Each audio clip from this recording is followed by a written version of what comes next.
And joining me now with more is Michelle Castillo. She's a media expert and business owner. Michelle, welcome.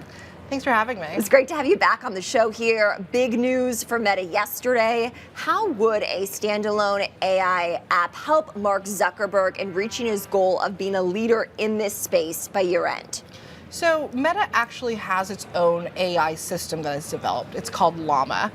Similar to if you think about Google has Gemini and you have OpenAI, they have their own system. So Meta has been using Llama throughout its systems. You can use it on Facebook Messenger. Advertisers have been using it to create images and help with their campaigns, but it doesn't have a standalone app that you can go to. It does have a website. No one really uses that as much as they use ChatGPT. But if they created this app, it would be a lot easier for the average person to go and use Llama's technology. And it has been tested out. As I mentioned, there are many integrations for business owners, especially in Messenger, that might be wanting to build out their campaigns, be a little bit more effective on Facebook and Instagram. So having a standalone app would not only help with publicity for the Llama system, but really help with broader adoption because it's built into the systems, but people don't really go and know Llama just on its own just yet. Interesting. So we've seen, at least with ChatGPT, there are paid tiers, right? So do you think a subscription service might be part of this for Meta? There is a potential. They already are using it on paid services like for advertising. One of the options you can do is if you're an advertiser, maybe just say, I'm doing a campaign that's selling my red can. Can you put this in a forest? I don't know why that would work, but you can. And Meta would mock up an image for you. It would do different sizes. It would show you different things. So you can see how this could really help, and already is a paid feature. Adding these features onto a chat system or an app would really help other people. They could also have a free tier just to broaden out adoption.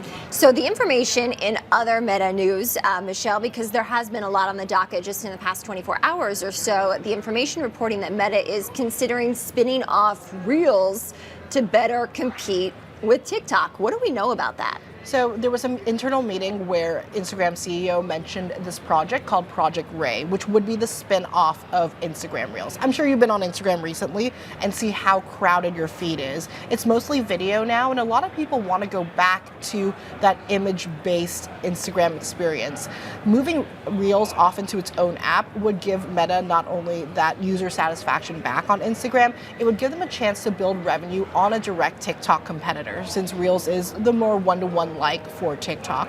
So this would be a separate app. It would just hold Meta's content in that video form. I know they want to add more longer than 3-minute videos there. So this would be a more video standalone system. And then Instagram can go back to just being pictures, which users have been asking for actually. Interesting. Okay, so I guess a standalone app probably I could compete with TikTok to some extent. That's the plan. Now, when TikTok was temporarily banned for 1 or 2 days here in the US, it did bring up a lot of concerns in the advertising community. Why build out a system on TikTok if it can be shut down at any time? A lot of creators also grappled with these thoughts. That did bring a lot more attention to Instagram Reels. It's the most like-for-like platform that competes with TikTok. And having a standalone app could just encourage more people to build on Reels.